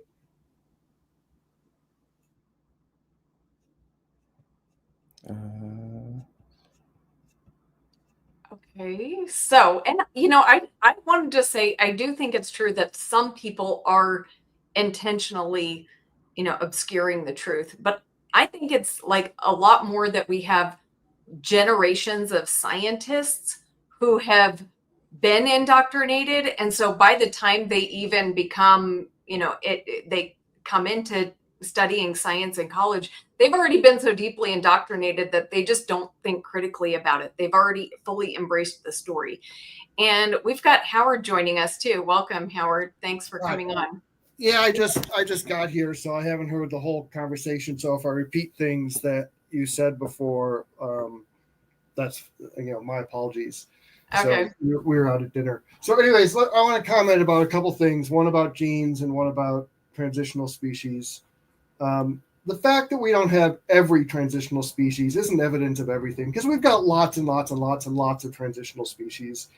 One really great example, there's a BBC documentary. I'm going to switch. Give me a second to format here, because I'm looking at the screen that has your video, but that's not near where the camera is. So I'm going to switch it over here so it's near where the camera is. Well, Howard, I just want to say, if you're going to come out and say that there's so many transitional species, then we need to see those transitional species, because this is a claim that's made. And actually, I think we should have so many transitional species, but we really don't. Well, there's lots of transitional species that are not actually. Well, there's the old joke is that the creationist was saying, well, the reason I don't accept evolution is because there's a gap and there's a gap between apes and men. And, you say, well, I found a fossil. It's exactly in that gap. And he says, well, now it's twice as bad because there's two gaps. It's, creationists That's not need true. That's essentially not an true. infinite number of transitions in order to accept it. That is not true. They it is have true. lied. They have It is lied true. to try to fill that gap. Well, They've lied that's with not- Piltdown that's not Man. true. They've lied with Java Man. They've lied with Boxgrove Man. Over and over, they have lied to do this. Well, I don't know what. But why don't you talk about the lies? Like, why would scientists lie to falsification? Which is a fact. I don't agree. There's only one example of fraud that I know. I asked the question: why would scientists lie about that? Tell me, other than Piltdown. No, I'm asking you a question. Why would scientists lie? Why would Charles, what was his name? Dawson, who faked the Piltdown Man. Why would he lie? What's the motive as a detective for him to lie? Well, first of all, Piltdown is the only fraud, and it was. Why would he lie? I'm not asking. You're interrupting me and not letting me speak, and so that's a very effective way of preventing the information from getting out. So Piltdown is the only fraud that has been uncovered in all of human evolution, and it was uncovered by traditional scientists. Creationists didn't make any contribution to that. And it was uncovered by traditional means, by looking once electron microscopes came in and once there was radioactive dating. You're interrupting me again.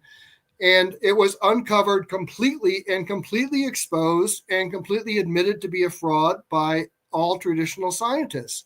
So, yes, in any group of people, any large group of people, there will be dishonest people. You cannot get a large group of people without finding some.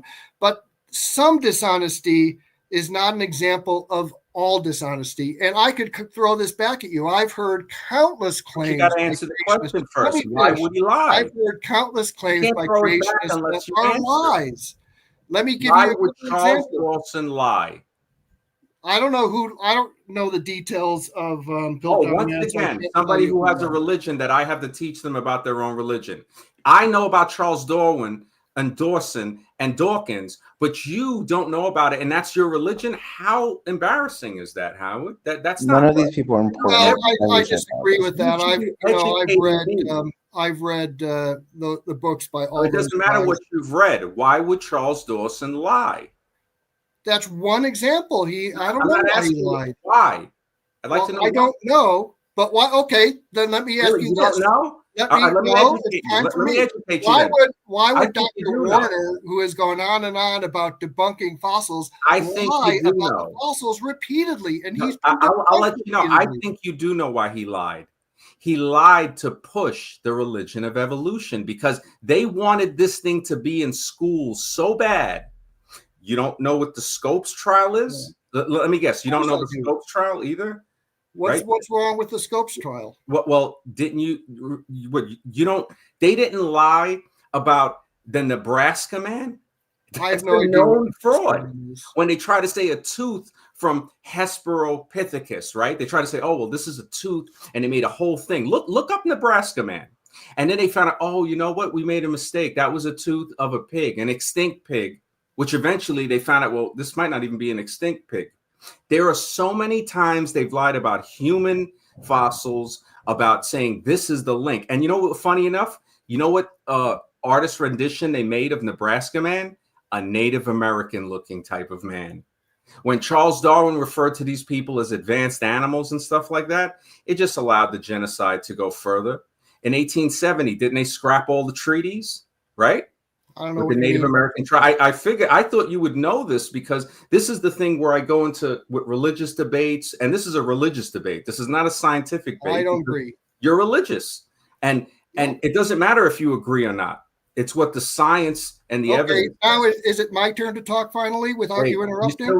You didn't answer the question, but it's okay. What question are you asking me? How many times have I asked it? Aren't you listening?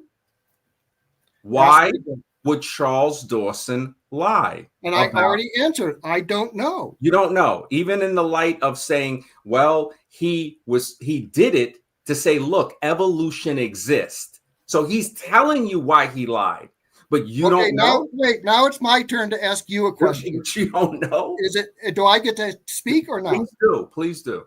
Okay, tell me why Dr. Carl Warner lies every time he says there's a beaver in the Cretaceous. Tell me why he lies every time he says that ammonites are still okay. You want me to tell you? Yes.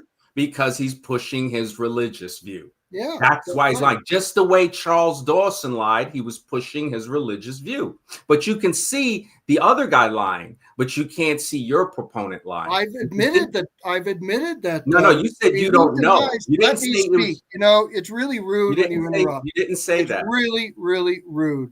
Let me speak. I've already said that Piltdown Man was a fraud. Everybody admits it's a fraud, but it's the only one in the entire string of evolution. There have been other mistakes, but not frauds. Oh, wow. And you can't call every time somebody makes a mistake in an interpretation, that's not fraud. Oh, my goodness. And there are so many transitional species. One great example is the transition from reptiles, anapsids, therapsids to mammals. The transition is so gradual that there are fossils where they don't know which side to put it on. It's a fantastic transition. What's the name of these transitional species? I don't have it off the top of my head. I figured that. It's okay. Well, you can look. I'm not a vertebrate paleontologist. It makes sense.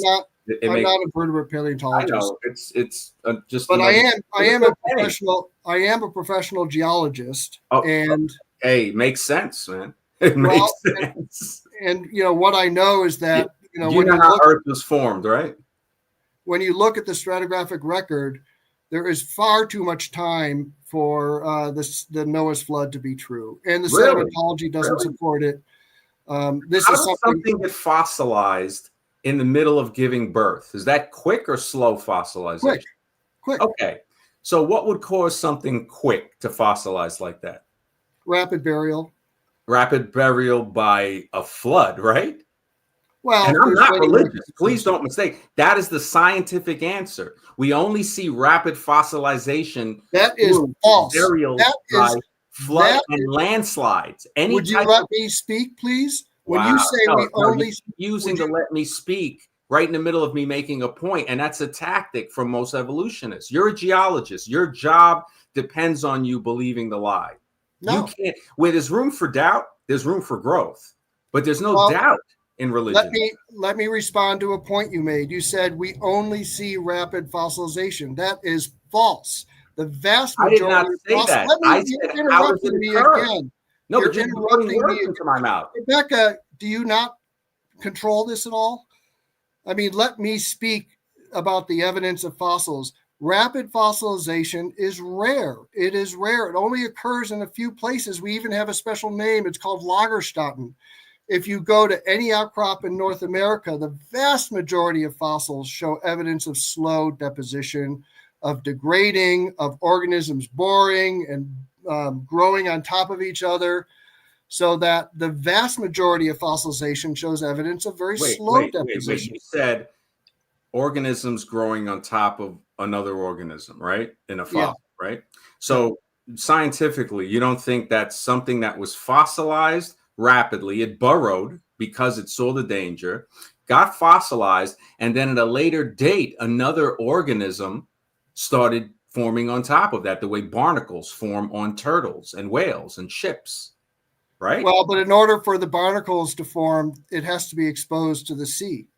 Well, so water again. Wow, look at that. Water comes up again like a flood. And I'm not. Well, but it takes time. And what we see in the fossil record is thousands of generations of organisms growing on top of each other, forming reefs. Can you give me an example? Because I've never seen a fossil like that for some reason. Well, you haven't looked. What's the name of the fossil so I can look it up? Well, there are many different types of fossils. It's the reef. So the Guadalupean reef is a great example. It's Permian. It's about 1,000 feet thick and it's about 300 miles long. And where's this located at? Southwest Texas. Okay. Now it's in the Permian. It's very well studied. There are maps on it. There's also there's hundreds of stuff. There's cartoon drawings. Wait, let him finish, Max, please. This has been studied. There are literally thousands of publications on this. It's exposed in the outcrop, although it's a bit of a hike to get there, and there's vertical cliffs, but there's also places where you can see it. I published a paper showing very, very small reefs in the Silurian. They're only about a foot, maybe about a foot high, but there are maybe 5 or 6 generations of organisms growing on top of each other. I've also published an example of a oyster reef that's probably about 2 meters, 6 feet high, and that all the oysters still have their valves intact. And so it's obviously it was preserved by rapid deposition, but it took a long time for that reef to grow, and it's in growth position. And there are literally thousands of published examples of coral reefs in the fossil record. And reefs take time to grow. And so how do you there's a big reef called Thornton in near Chicago. That's, I don't know, 100 feet, 200 feet high.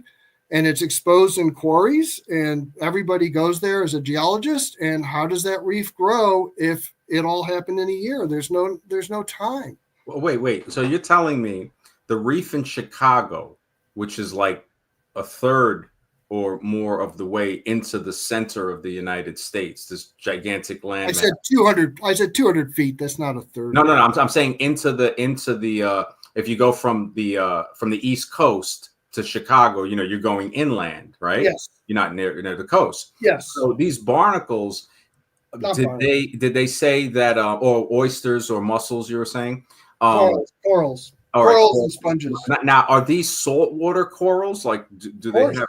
Okay, so now is there like a saltwater sea that was in that area? Like could they have been?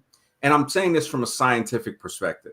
Could there have been a flood that was large enough to flow over Virginia and reach a little past Chicago? Way past Chicago. Okay, so that means it was a big flood that actually pushed that stuff? I wouldn't call it a flood. I'd call it a sea. Oh, so you're telling me that the sea was already there and then rapidly deposited on top of itself. So like the deposition is slow because it's a reef. It takes time for reefs to grow. Really? Yeah, what rate do you want the reefs to grow at? The one in Texas is 1,000 feet high. How does that happen in a year? The one in Chicago is about 100 or 200 feet high. Okay, I'll respond to that with this answer. How about a flood coming over Virginia and depositing large lakes that were saltwater that continued to form these organisms that eventually got fossilized by possibly another flood, because there is proof of successive floods, right? I agree, but you need a lot of time between them. No, I don't think you need a lot of time, because when we look at the Missoula floods, look at Mount St. Helens, when that erupted, right? And the pyroclastic flows that came out of it formed what they say to be, and it looks very close, a 1/40th scale of something that looks very close to what the Grand Canyon looks like, with layers and strata that they know were formed within days to months. That if a geologist saw this without knowing the history of Mount St. Helens, he would say, oh no, this layer here is much older than the layer on top, which we know to be untrue now. Tell me how many coral reefs are embedded in that layer? I'm talking about the stratification. Well, I'm not talking about that. I'm talking about the coral reefs. You need time. You're a geologist. I can't believe this. You need in a school? You need time to do you teach in a school? Do you have students? I know you're responding to other people. They can all come on here. All of them will fail. I am a petroleum geologist. Okay, so you work for petroleum companies. Well, I'm semi-retired. You don't have have you ever had students in a university? Not. I've taught occasionally at university. Yeah, I still do occasionally. Okay. So you're teaching people something that you don't know about, really. Is that that's what? That's really Dawson, right? You didn't know why Dawson lied? Come on, back to that. How many times do I have to say I don't know? Well, I actually have a question. For Howard. No, let me say one more thing to this guy. How do you explain all the soils, the deeply weathered soils in between many of the layers in the Midwest? Okay. Can you show me why why they're saying those layers are deeply weathered in between one another. Do you have a picture that you can share the screen of the proof of that? Yeah, I'd like to see that. Hold on. What I recommend is there are hundreds of pictures. This is not my book. This is someone else's. Whoops. Okay. So this is Soils of the Past. Yeah. And there's a color guide that goes with it. And there's literally hundreds of pictures. Well, this one is drawing or is it pictures? This one has hundreds of pictures, but they're black and white. The color guide is more expensive. Well, how's it a color guide when they're black and white? Shouldn't it be in color? There is a color guide companion to that book. That book is but if we're and this is for the studying of the future of our species, I guess, or I call it the human family. Why would that not be in color? Why would a university have an incomplete? Because now we're studying in because it's expensive. Oh my gosh, this book costs like $150. It's not more expensive than the tuition they're paying. It's an expensive process to publish color. But isn't knowledge worth that? At least a few copies in color? Seriously, you're criticizing them because I'm asking a question. I already answered it. It's cheaper. It's cheaper. But you're asking for photos of soils in the rock record. There are literally thousands of publications that have these photos. So these photos show broken strata, right? Well, I don't know what you mean by a broken strata. All right. When you look at like the side of the Grand Canyon, you see the strata, right? Yeah. Different levels of strata. Is that what they're showing? Well, you can't see soils from that far away, but I'm not that familiar with the Grand Canyon, but there are other places where there's lots and lots of soils. What this book does let me finish. What this book does is it starts by describing what modern soils look like in cross-section, and then it goes to the ancient and shows what ancient soils look like in cross-section. And there are lots and lots of examples. Okay, now the cross-sections, so there's strata, right? What I was asking was, in between those strata, right? If you were to say dig into it and not disturb the lower layer, so this would have to be extremely precise. Hopefully they have the money for this equipment and just don't take a guess. That would be the only way to really show erosion in between the layers, which we don't see. That's not true. That's also not true. We see lots and lots of examples. All right, do you have pictures or studies? Sure. All right. Sure. You can look up my publications. Well, can you share the screen for us to see it? I don't know. Am I allowed to share the screen? Yeah, on the bottom it has a button called present. Yeah, let me give me a few minutes to Sure, man. Sure.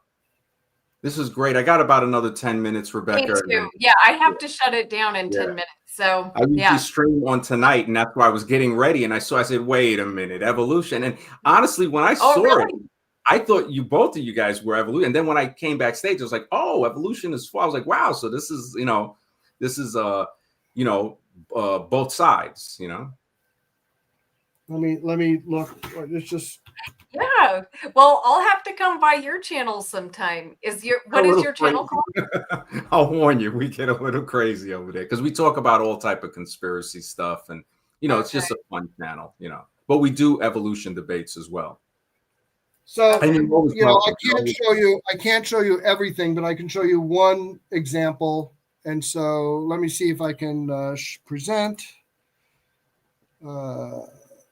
share screen.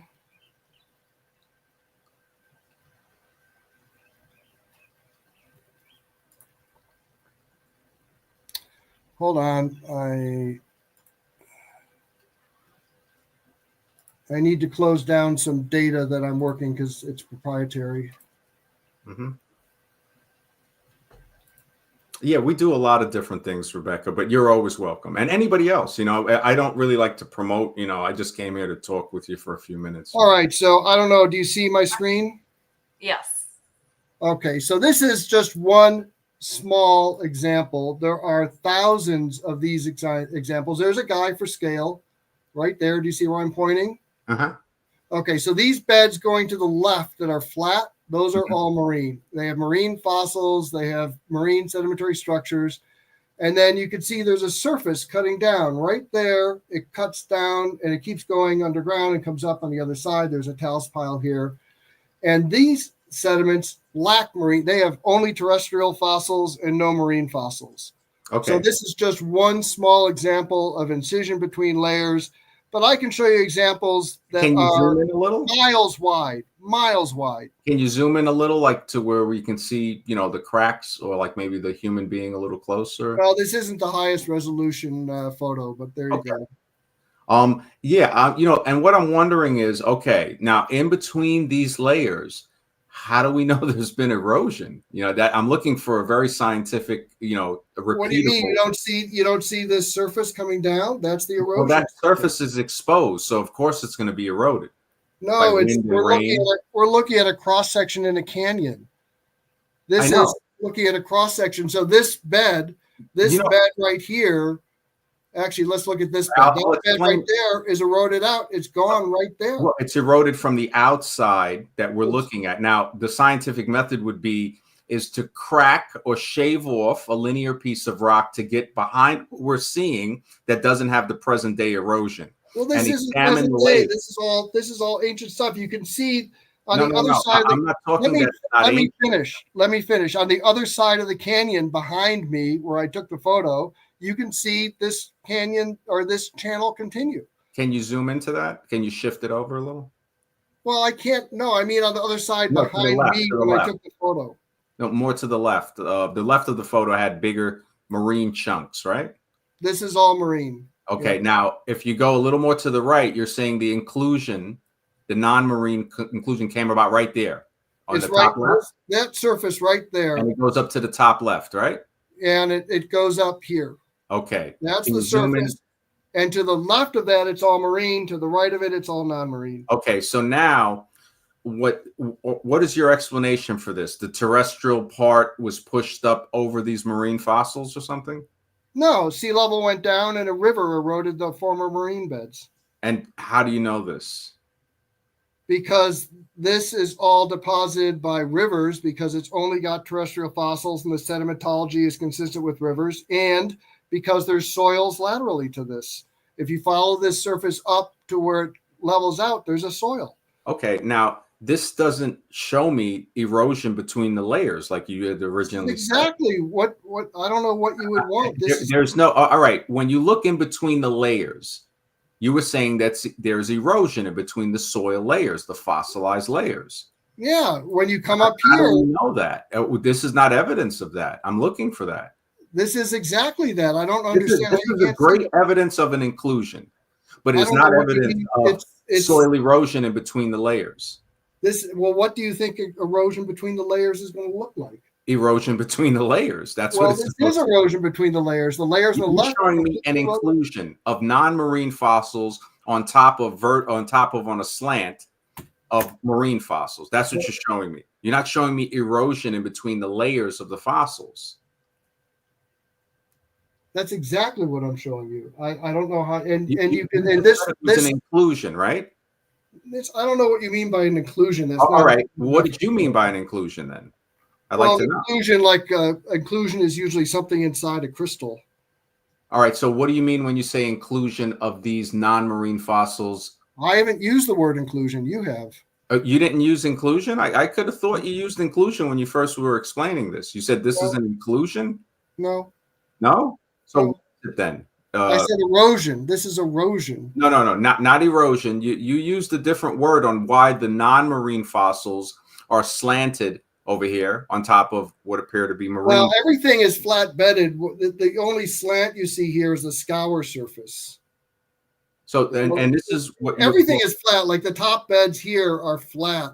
So, what is the name for this process of having this non-marine pasted, on a slant on top of the marine? What is the name for this? This is a scour surface eroded by rivers. No. What is the name for the geological event that caused it? Well, the name for the feature is an incised valley. An incised valley. Yeah, this is what river valleys in the ancient are called. All right. So this wouldn't be. So you're saying an incised valley. What part of the valley? Right. The part with the inclusion. I want to know. I'm trying to learn. This is the valley. This is the valley from there to there. So if I was a student and I said, well, how, like, what is this called? What is it? A flood that pushed it on top of this? Is it an Nothing pushed it. This is all being deposited on. There's no fault here. Nothing was pushed. I don't know what you mean by pushed. This was all deposited, from the bottom up. So like there's a surface here.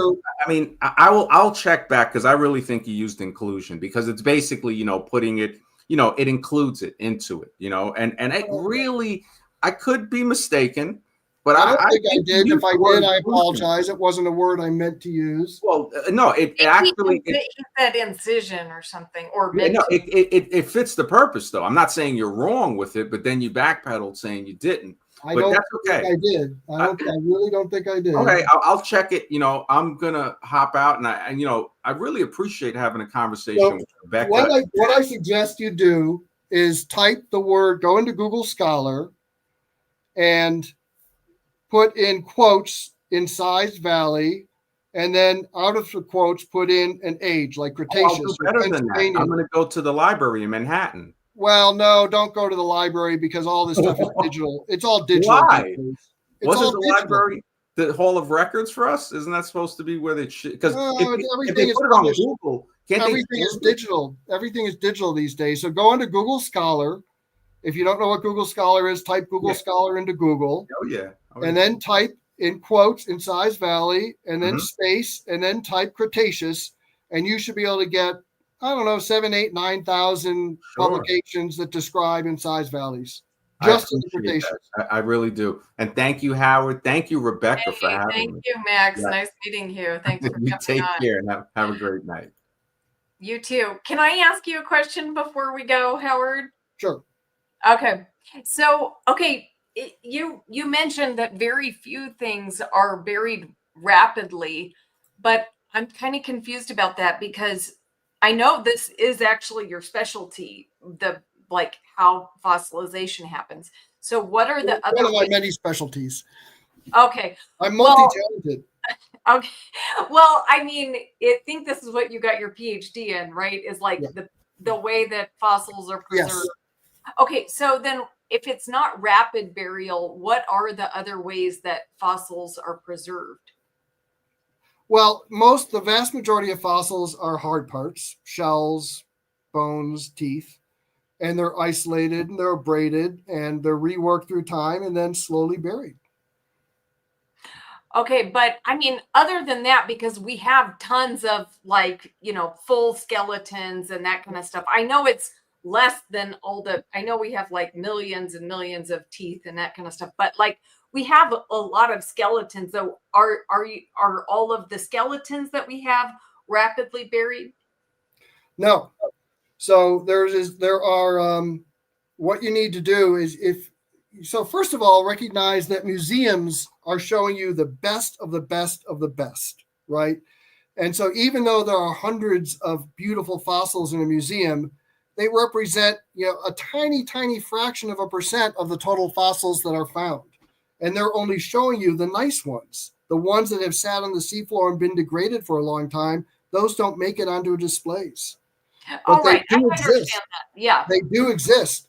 The vast majority of fossils show far more evidence of slow deposition than rapid deposition. And all the evidence from reefs, we see shells that have other shells growing on top of them. So here, I just happen to have one here.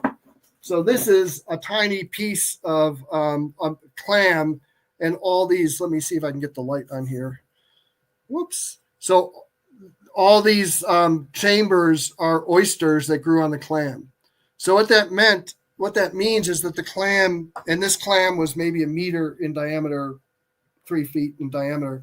So while the clam was living, it sat on the seafloor long enough that the top surface got encrusted with oysters. That requires slow deposition. And so that's one of many lines of evidence of slow deposition. The evidence for slow deposition is vastly overwhelming the evidence for rapid deposition. Rapid deposition occurs for sure. And a lot of the fossils that you see in museums require rapid deposition. But those are rare. They're unusual. And they only occur in a few small areas. Now, when you say slow deposition, what kind of time period are you talking about for oysters to? you know. Well, you know, it depends on how you think. It's very hard to put a number on it, but it depends on how you think, how fast you think the oysters grew. So I published an example of an oyster reef that was, I don't know, 5-6 feet high. So how long do you think it would take oysters to build up a reef that is 6 feet or 5 feet, you know, and probably a few years. And that's for just that 5 feet. And then you've got the other 2 miles of sediment below there. And this kind of thing is really common in the rock record. And so you have to have time for those organisms to grow on top of each other. It's not a pile of debris. This is a tiny, you know, the oyster thing is a tiny little reef, but you know, you can multiply that times 1,000 to get the Guadalupe reef. And so it takes time for that to form. So there's all sorts of evidence of slow deposition. You know, the vast majority of fossils show evidence of slow deposition. Rapid deposition occurs, and it is locally very common in one area, like the Green River Formation.